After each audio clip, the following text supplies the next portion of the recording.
Ngayong linggo nga naman ay naparami naman ang pulot ko kanina ng mga scrap. Kaya ayan no, pagkatapos magsimba, ayan, marami na naman akong kakalakalin no, ayan no. At ayan, kukunin ko na yung aking mahiwagang panghiwa, ayan no.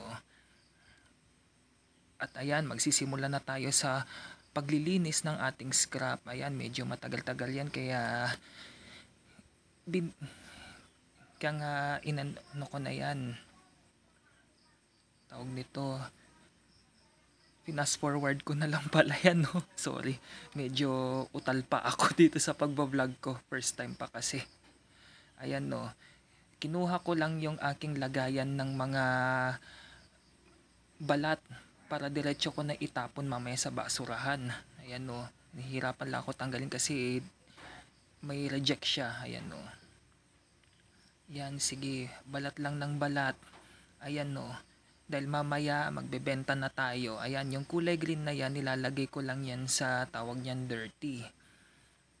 Ayan o, sige, balat. Ayan o.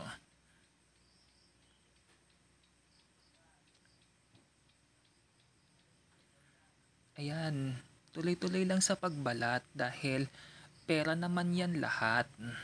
Ayan. Sige, tiyaga lang dahil pag may tiyaga, may nilaga. Ayan.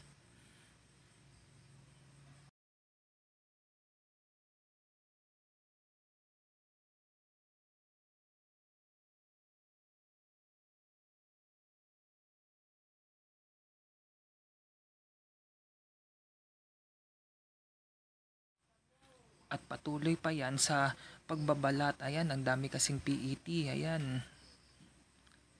Balat lang tayo ng balat. Tsaka nga pala, kailangan kasi malaki ang sako niyan dahil magaan ang PET. Ayan o. Sige, medyo natakpan lang yung iba.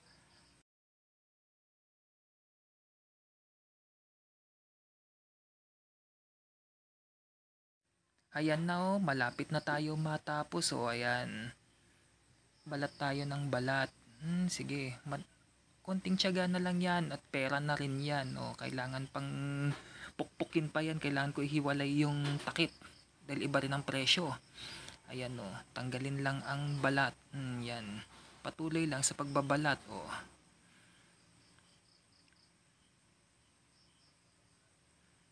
Ayan o, yung napulot ko pang bote. Yan, tsaka mga lata, tas bakal na assorted.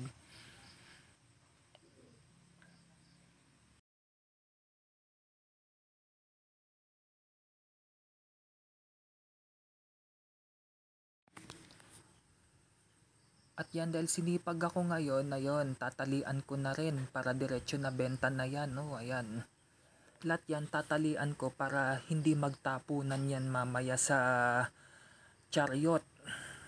Yung motorsiklo na meron siyang parang kagaya sa elf. Ayan no.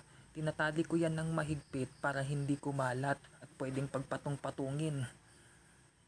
Ayan no. Yan yung mga PET na clear. Ayan. Tinatali ko na rin yung mga sako niyan.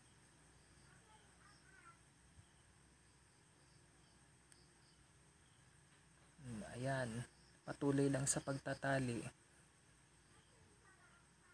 Tiyagaan lang dahil magkakapera naman tayo niyan. At makakabawas tayo sa polusyon. Hindi ko nga lang na i-vlog kasi kung paano ko napupulot yung mga yan dahil wala pa akong pang mount ng cellphone ko para dito sa dibdib. Kung meron man, sana makabili din ako sa susunod para may feature ko rin kung paano ko siya pinupulot. Tsaka nga pala dito sa barangay namin, dito sa barangay Kibor, kilalang kilala na ako sa pamumulot ng mga kalakal bilang libangan. O, at ayan no, yung mga nasa puti na, ay sa ano na yan, sa dilaw na yan, mga balat yan, mga labels. Ayan, ibabalik ko muna ang aking mahiwagang cutter na panghiwa ko niyan. syempre, lagi tayong Clay Go. Ayan, clean as you go. Ayan. Tatapon natin to sa basurahan. Pwera lang yung bote dahil mahal yan. Ayan no, isiksik natin. Nako, ang hirap ipasok habang nagbi-video. Ayan, finally. Naipasok ko na rin yan.